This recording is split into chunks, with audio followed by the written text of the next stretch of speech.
পরিবার মানে এমন কিছু মানুষ যাদের ছাড়া ভালো লাগা অসম্পূর্ণ। মাঝে মাঝেই আমরা ঘুরতে বের হয়ে যাই, ঘুরলে কিন্তু মন ভালো হয়। সারা সপ্তাহে কাজের পরে সপ্তাহে একদিন যে ছুটি পাই সেদিন না ঘুরলে কিন্তু আর ভালো লাগে না।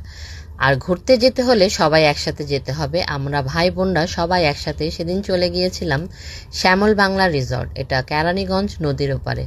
তবে এবার আমার মা খালাদেরকেও নিয়ে গেছিলাম, তারা সব জায়গায় যেতে চায় না। এবার জোর করেই আমরা 3টা গাড়ি ভরে আমরা সবাই গিয়েছিলাম। আমার ছেলে ছিল, বোনরা, ভাইরা, বাচ্চারা সবাই মিলে একসাথে আমরা অনেক এনজয় করেছি সারাটা দিন। কি কি করলাম তোমাদের সাথে সেটাই আজকে শেয়ার করব। প্রথমে ওদের রিসর্টটা একটু দেখাই। ওদের আবার 2টা সুইমিং পুল আছে, অনেক খালি খালি ছিল ফ্রাইডেতে। আর যেই সুইমিং পুলে আমরা গিয়েছিলাম ওটা মনে হয় পুরোটাই আমাদের জন্যই বুকিং ছিল, মানে মানুষ কম ছিল যার কারণে। তো সুন্দর এন্ট্রি করলাম এখানে ভিতরে। ওদের বাংলোটা অনেক সুন্দর, সবাই এখানে বসে আমরা গল্প করছিলাম। তারপরে আমাদেরকে একটা রুম দেওয়া হলো, রুমে সবাই ফ্রেশ ট্রেশ হলাম, একটু হালকা পাতলা খাওয়া দাওয়া করলাম, স্ন্যাক্স খেলাম। কারণ অনেক দূরে আমরা যেতে যেতে, আমরা পুরান ঢাকার মানুষ, খেতে তো পছন্দ করি জানোই সবাই, না খেলে তো হয় না। একটু হালকা পাতলা খেয়ে আমরা সবাই রেডি হয়ে গেলাম সুইমিং পুলে যাওয়ার জন্য। ওখানে আমরা গিয়েছিলামই সুইমিং করার জন্য।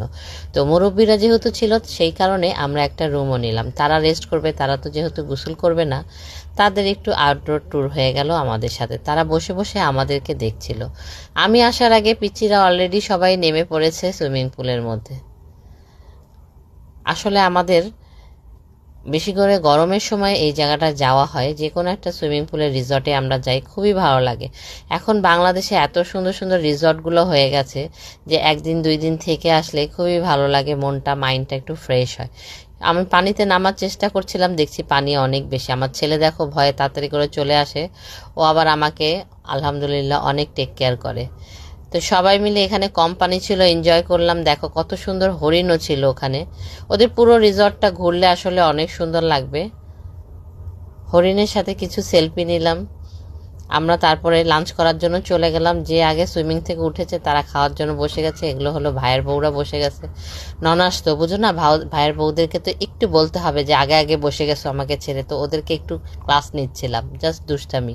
তারপর ছেলে মেয়েদের সবাই একসাথে নিয়ে, সব ছেলেরাই ছিল, আমাদের সব ছেলে, 2 বোনের 3 বোনের ছেলে ছিল এখানে। সবাই একসাথে বসে আমরা লাঞ্চটা সেরে ফেললাম। ওদের খাওয়া দাওয়াটা একটু আমার কাছে ভালো লাগেনি। খাওয়ার পরে আবার একটু কফি দিয়েছিল ওরা। লাঞ্চের পরে একটু কফি না খেলে তো হয় না। আর আমার তো আধা কাপ খেলে হবেই না, আমি 2-3 কাপ এক জায়গায় ভরে তারপরে খেয়ে সবাই একটু রেস্ট নিলাম এখানে। একটু রেস্ট নেওয়ার পরে আমরা